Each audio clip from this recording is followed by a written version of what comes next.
নাই রসুয়ার ঘরে আসতে নেই। যশোদার এই কথা আমাদের মায়ের এখন মানে তো। দেখুন, শোয়ার ঘরটা যতটা শুদ্ধ না রাখতে হয়, রন্ধনে রসুয়ের ঘরটা তার থেকে শুদ্ধ রাখতে হয়। কারণ ওই খাদ্য থেকে স্বামী সন্তানের মন বৃত্তি তৈরি হয়।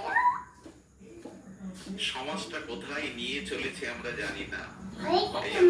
রন্ধনশালায় যেতে গেলে মায়েদের একটু পবিত্র হয়ে স্নান করে যেতে হয়। এটা আগেকার মায়েদের বোঝাতে হতো না।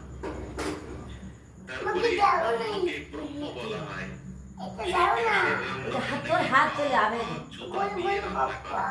আমি নিজে দেখেছি হাত ধরে যায় যা গোল গোল করে পাদুকা দিয়ে জুতো দিয়ে করতে নেই, অন্ন ব্রহ্ম নেই। কিন্তু সেই অন্নকে আজ পায়ে জুতা দিয়ে এবং একটা যুক্তি হাত কি বলে বলে গোল জানেন বাবা, এই জুতো বাইরের জুতো না। কই দেখি রুটি কেমন হয়েছে দেখা,